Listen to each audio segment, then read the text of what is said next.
இனிய நண்பர்களே, இந்த கதை ஒரு பணக்காரருக்கும் ஒரு ஏழை சிறுவனுக்கும் எண்ணத்திலும் சிந்தனையிலும் உள்ள வேறுபாட்டை கண்முன் கொண்டு வருகிறது.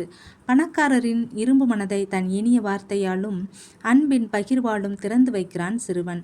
இந்த வீடியோவை முடியும் வரை பாருங்க. அப்போதுதான் கதையின் கருத்து நம் வாழ்வோடு சேர்த்து வைக்கும் பொக்கிஷமாக இருக்கும் என்று சொல்லி கதையை தொடர்கிறேன். ஒரு கிராமத்தில் ஒரு பெரிய பணக்காரர் ஒருத்தர் இருந்தார். அவர் விலைமதிப்பற்ற அபூர்வ மலர்கள் பூக்கும் செடிகளை வெளிநாட்டில் இருந்து இறக்குமதி செய்து அவற்றை அவர் நட்டு வளர்த்து வந்தார். இப்போது கொஞ்ச நாளுக்கு பிறகு ஒரு நாள் வறண்ட காலத்தில் அந்த அபூர்வ மலர்களில் ஒன்று இதுவரைக்கும் பார்த்திராத நிறத்தில் பூத்தது. அதன் அழகில் மெய்மறந்த பணக்காரர் அதை யாரிடமும் காட்டாம தான் மட்டுமே ரசித்து வந்தார். அதே சமயம் அந்த பூவை பார்ப்பதற்காக ஏழை சிறுவன் ஒருவன் அந்த தோட்டச்சுவரின் ஓரத்தில் தினமும் நின்றபடி ஏக்கத்துடன் பார்த்தான். இப்போ சிறுவன் தினமும் நிற்பதை கவனித்த பணக்காரருக்கு கோபம் வந்தது.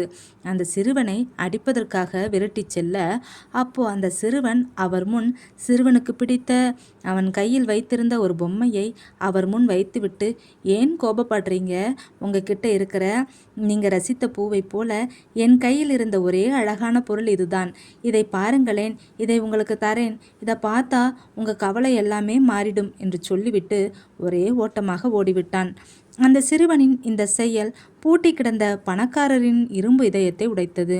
அது எப்படி இருந்ததுன்னா, பணக்காரருக்கு அபூர்வ மலர் பெரிதென்றால் ஏழை சிறுவனுக்கு அந்த அழுக்கு பொம்மை பெரியது தானே.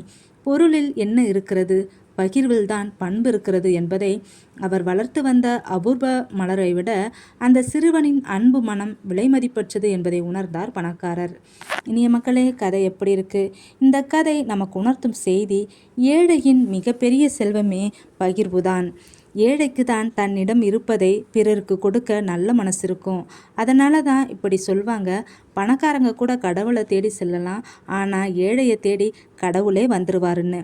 யாரெல்லாம் ஏழைகளின் கல்வியில், பொருளாதாரத்தில், அடிப்படை தேவைகள் மூலம் அவர்களை மகிழ்ச்சிப்படுத்துகிறாங்களோ அவங்க கடவுளுக்கே கடன் கொடுக்குற மாதிரி அதை கடவுள் 2 மடங்காக திரும்ப தந்துடுவார். இதை தான் ஏழையின் சிரிப்பில் இறைவனை காண்பது என்பது. மக்களே, ஒரு முறை யூடியூப் ஷார்ட்ஸில் ப்ராங்க் பண்ணுவாங்கள்ல, அந்த நிகழ்ச்சியின் வீடியோவை பார்த்தேன்.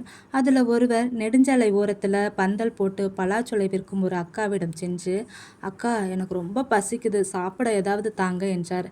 ஆனால் வந்தவர் படித்தவர் போலவும் நல்லதொரு பைக்கில் வந்தார். பார்க்கும்போதே அவர் ஏமாற்றுகிறார் என்று சந்தேகிக்கலாம்.